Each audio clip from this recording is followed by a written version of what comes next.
Saludos desde Euronews. Bienvenidos al resumen informativo de este miércoles 14 de abril, en donde vamos a mostrarles una serie de noticias que, además de ser significativas por sí mismas, marcan tendencia sobre lo que va a ocurrir en los próximos días. Veremos además una característica común. Todo tiene un precio siempre, y cada precio es diferente. En Minneapolis, el precio por intentar que no se desborden las calles es que un agente que ha disparado y matado a un vecino se vaya. Un agente que tiene por lema servir y proteger. Es diferente el precio de Minneapolis a lo que ocurre en la región de Donbass, entre Rusia y entre Ucrania, en donde comprobamos que el precio por parte del presidente Vladimir Putin de no quedar arrinconado en el plano internacional como una potencia regional subsidiaria asiática implica estar presente y ser tomado en cuenta. Así lo ha visto también el presidente estadounidense Joe Biden, que ha iniciado conversaciones. Hay precios que suben y bajan. Es el caso del precio de las negociaciones de Viena para la desnuclearización de Irán. El precio que ahora pone Irán es superior desde que sufrió un ataque informático atribuido a Israel en la central de enriquecimiento de uranio, que se ha puesto a enriquecer más uranio. El precio para dejar de serlo ahora va a ser más caro. Y hay precios desconocidos. ¿Cuál es el precio que están dispuestos a pagar los militares birmanos en Myanmar para seguir en el poder? La Junta Militar, ¿a cuántas personas, a cuántos nacionales y connacionales están dispuestos a matar? Ya van más de 1000. ¿Hasta dónde puede llegar ese proceso? Vamos a mostrarles todas estas noticias y algunas más para que tengan una idea general de la actualidad del mundo. Les ofrecemos ahora las claves del día en 20 minutos. Las divisiones de la gente que disparó y mató a Daunte Wright y de su jefe de policía no logran apaciguar los ánimos en Minneapolis, que vivió este martes otra noche de protestas. Joe Biden retrasará la salida de las tropas estadounidenses de Afganistán. El plan prevé la retirada total antes del 20 aniversario de los atentados del 11 de septiembre. El expresidente ecuatoriano Rafael Correa se sorprende por la derrota de su movimiento político y espera la victoria electoral en 2025. La suspensión de la llegada de la vacuna monodosis de Janssen golpea las campañas de vacunación de la Unión Europea. Se estudia su vínculo con 6 casos de trombos. La dimisión del oficial que disparó contra Daunte Wright y del jefe de policía de la comisaría no han logrado apaciguar los ánimos en Minneapolis. Gas lacrimógeno y cargas policiales en una nueva protesta por el asesinato del joven afroamericano de 20 años a manos del agente Kim Potter. Cientos de manifestantes volvían a tomar las calles este martes saltándose el toque de queda frente a la comisaría de Brooklyn Center, en los suburbios de la ciudad. La oficial blanca de 48 años, Kim Potter, disparó contra Wright después de que éste se revolviera y se metiese de vuelta en su coche tras ser detenido por una falta leve de tráfico. Potter asegura que confundió su pistola eléctrica o taser con el arma reglamentaria. En un vídeo grabado por la cámara de la agente se puede escuchar cómo amenaza con disparar su taser. Sin embargo, la familia y los allegados de Wright consideran que no cabe justificación. Ni la dimisión de Potter ni la del jefe de policía, Tim Gannon, han logrado apaciguar los ánimos en una ciudad en la que estos días se celebra también el juicio por el asesinato de George Floyd.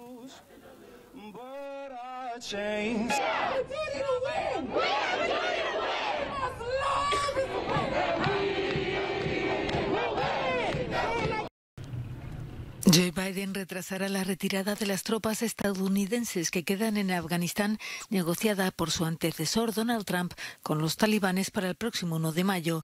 Según una fuente oficial, se prepara una marcha ordenada que comenzará en esa fecha, pero que se prevé finalice antes del 20º aniversario de los atentados del 11 de septiembre.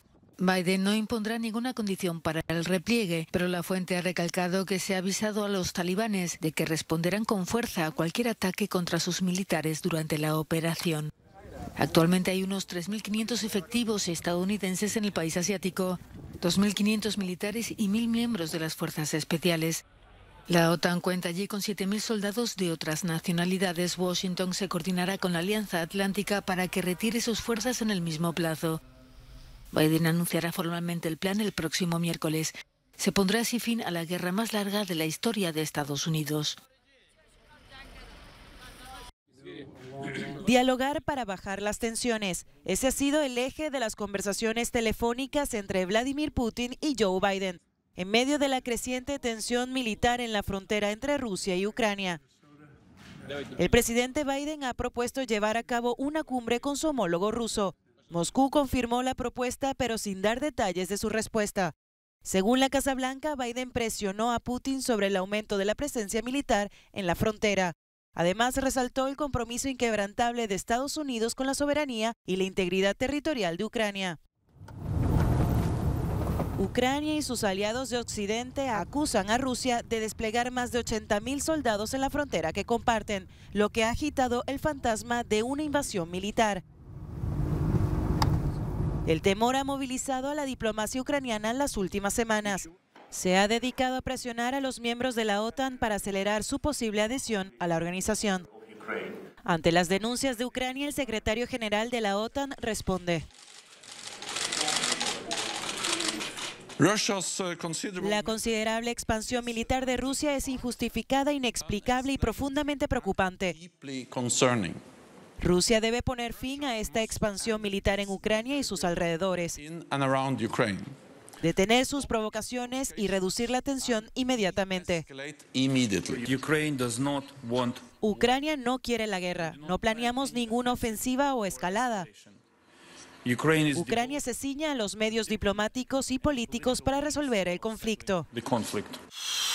Moscú insiste en que está respondiendo a un despliegue militar de la OTAN cerca de las fronteras rusas.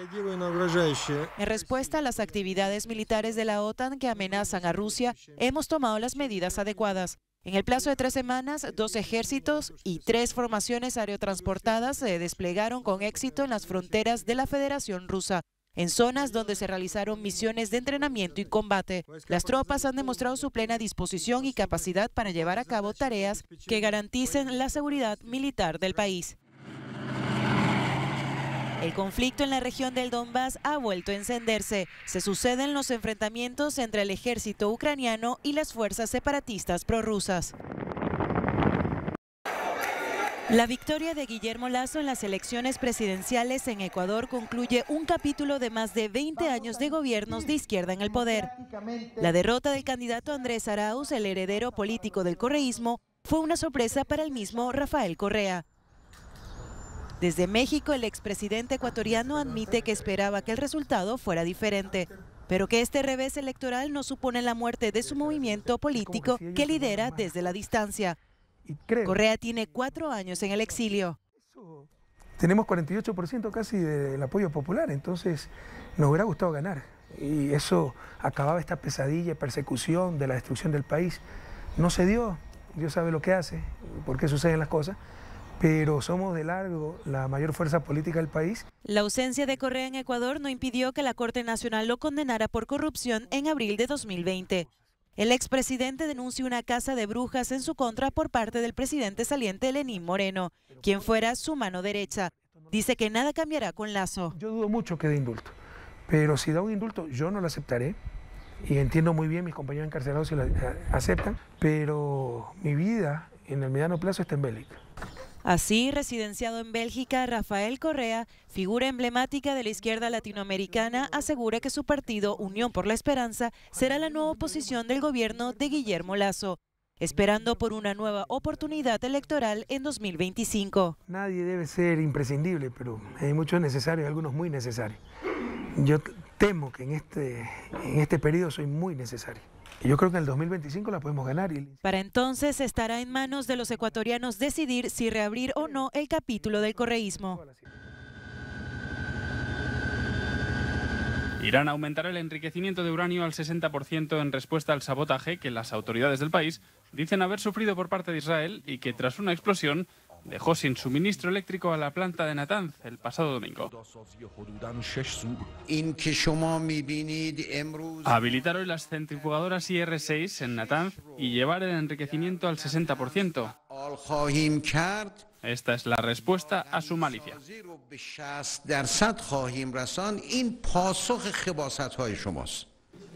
Este paso acercará a Irán al umbral de la pureza del 90% necesario para uso militar y acortará el tiempo para la posible construcción de una bomba atómica, un objetivo que la República Islámica niega.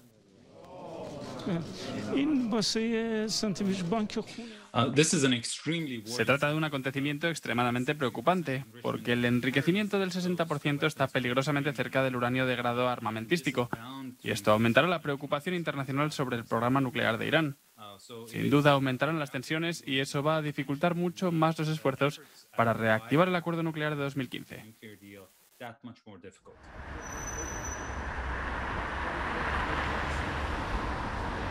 El anuncio de Irán de intensificar el enriquecimiento, realizado este martes, ha ensombrecido las conversaciones de Viena destinadas a salvar el maltrecho acuerdo nuclear de 2015 entre Irán y las potencias mundiales, que el entonces presidente estadounidense Donald Trump abandonó hace 3 años. Las partes tienen previsto reanudar este miércoles las reuniones.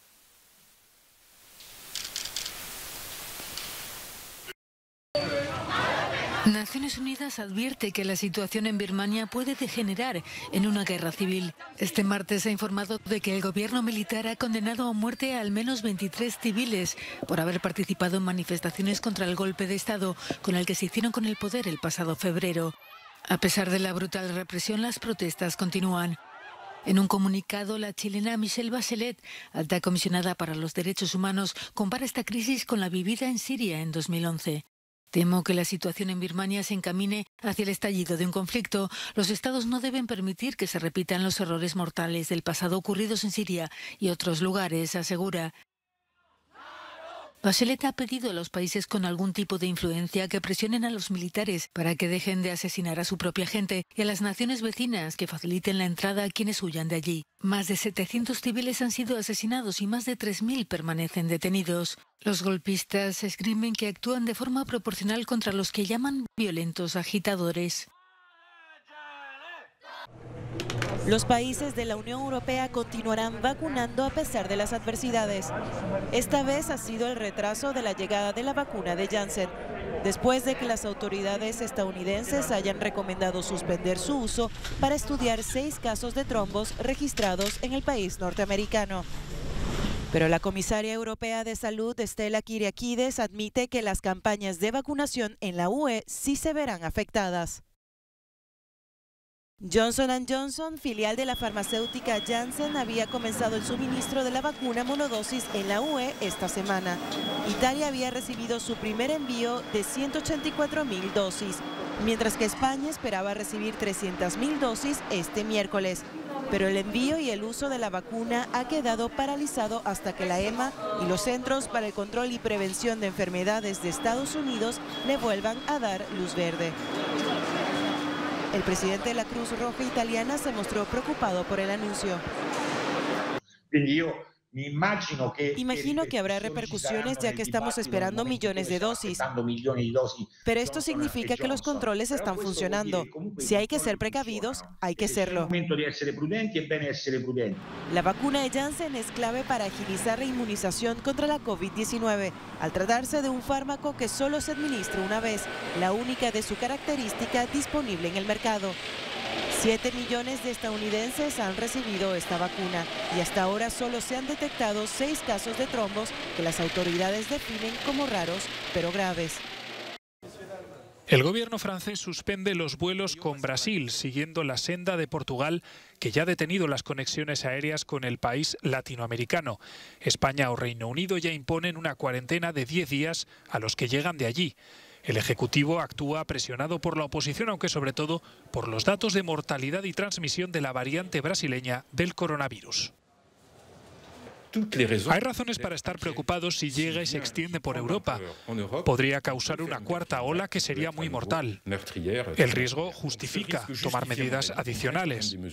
La variante bautizada como P1 está causando todavía más estragos en Brasil, ayudada por la desidia del gobierno de Jair Bolsonaro. Más de 3.000 muertos y 70.000 infectados de media diaria en los últimos 7 días. Los hospitales están saturados y también las pompas fúnebres. En los cementerios el personal tiene que trabajar ininterrumpidamente para inhumar a los fallecidos. Tienen entre 6 y 12 años de edad y están aprendiendo a disparar armas de fuego. Esa es la dura realidad en el poblado de Ayahualtempa, en el estado mexicano de Guerrero, uno de los más pobres y violentos del país.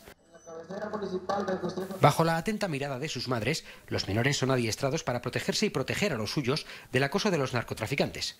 Han sido integrados en la policía comunitaria del municipio.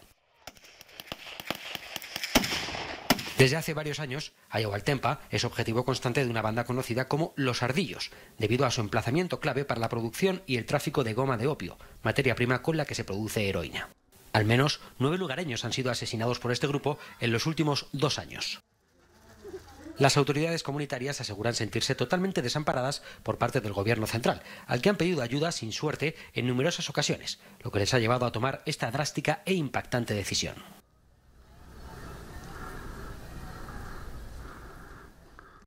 El Hotel Puerto Calma, en Gran Canaria, resiste al vacío de los centros vacacionales de las islas gracias a la vida que le insuflan 58 personas. Todas ellas son migrantes y han tenido la oportunidad de salir de la vida en la calle por la conjunción de la pandemia, del coronavirus y la generosidad de los dueños, una pareja de británico y noruega. Ambos habían acogido migrantes en su hotel antes, cuando el gobierno español les rentó habitaciones por falta de plazas en los centros estatales. Cuando las autoridades dejaron de hacerlo, ellos decidieron seguir acogiéndolos. Nos dimos cuenta de que teníamos una cola de gente esperando fuera cuando cerramos las puertas y fue descorazonador. Fue muy emotivo. Estaban muy asustados, no tenían dónde ir. Y no hubo otra solución. Vinieron en busca de una vida mejor, una de las razones por las que vine a España, para tener una vida mejor. Así que respeto que esta gente haya venido por la misma razón. Quizás hayan tenido que venir de manera irregular, pero no nacieron con pasaporte europeo, así que no pueden viajar como yo. Tienen que buscar caminos para llegar. No obstante, la tensión social en Canarias crece por el aumento del número de migrantes que atraviesan el océano para buscar una vida mejor en Europa. La población local los ve en ocasiones con desconfianza.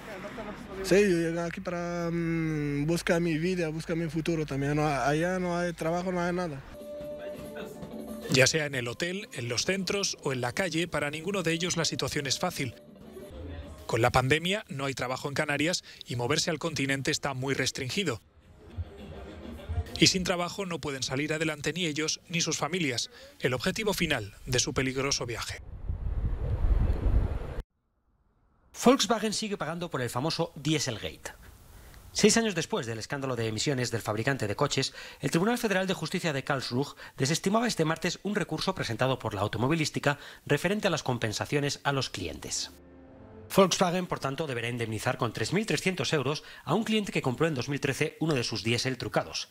El comprador tuvo que pagar intereses por el préstamo obtenido y una vez salió a la luz el Dieselgate, devolvió el coche, reclamando daños y perjuicios y la devolución de esos intereses. La justicia le da ahora la razón. El Dieselgate le ha supuesto ya a Volkswagen el pago de 32.000 millones de euros entre multas, batallas legales e indemnizaciones como la mencionada, una más de las muchas que ha tenido que afrontar. El pasado mes de enero, en España, la compañía era condenada a pagar 3.000 euros en daños a cada cliente afectado por el escándalo en este país, lo que se traducía en más de 16 millones de euros. En Alemania, el monto total por dar cerrado el caso fue de 830 millones de euros. La reproducción más fiel del David de Miguel Ángel la han hecho las máquinas. Investigadores de la Universidad de Florencia han colaborado con técnicos de Hexagon, una multinacional sueca especializada en tecnología de medición de precisión, para realizar una impresión 3D de la enorme escultura. El proyecto, que comenzó hace varios meses, consta de 3 fases. El escaneo de la estatua para crear un gemelo digital tridimensional, la impresión en 3D de las distintas piezas y el perfeccionamiento y montaje de las mismas por parte de los restauradores. En este momento estamos tratando el revestimiento de piedra de la impresión 3D, que es un material acrílico. Lo estamos recubriendo de piedra en primer lugar para darle la apariencia del David de Miguel Ángel y luego para caracterizarlo, para plasmar en la superficie esas grietas, fracturas, manchas, abrasiones, esas partes más o menos lisas, y así dar alma a lo que en realidad es una copia que se ha transformado del digital a materia física. Realizada esta primera fase, dispondremos de un gemelo digital que nos servirá no solo para registrar todos los estudios previos sobre la estructura, que son muchos, sino también para evaluar el estado actual de conservación de la obra y para registrar todos los estudios que se puedan realizar en el futuro Convertirlo en un verdadero archivo que pueda contar la historia del David.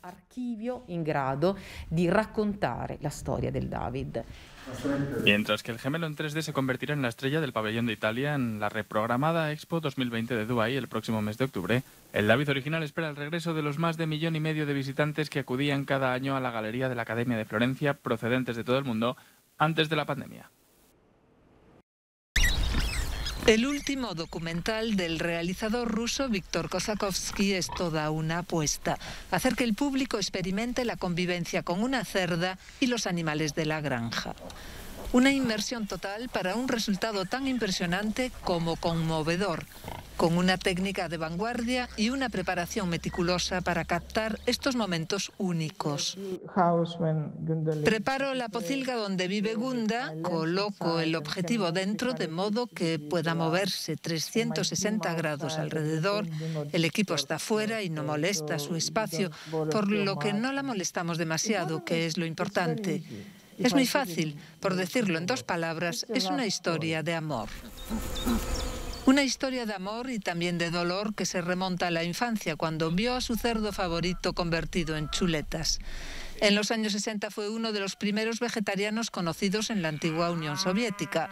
Desde entonces su lucha por los animales es también una lucha ecológica y una reflexión sobre nuestra humanidad.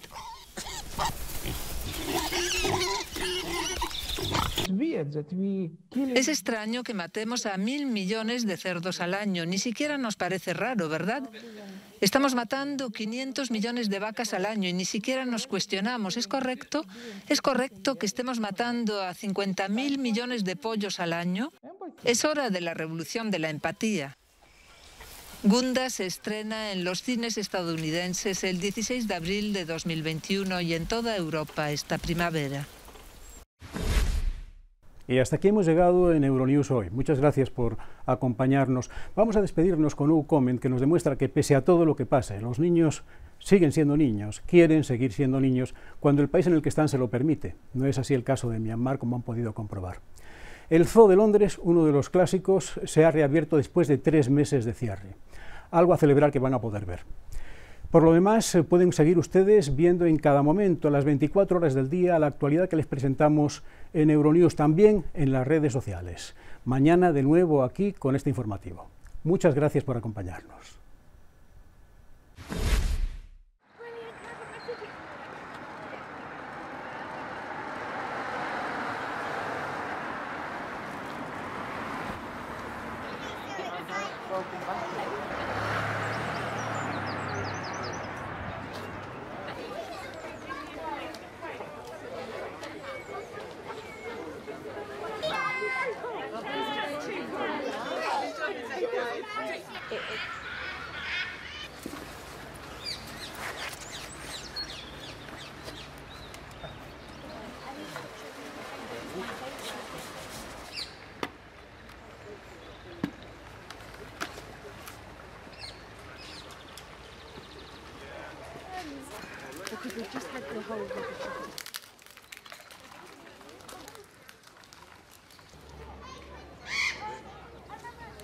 This is their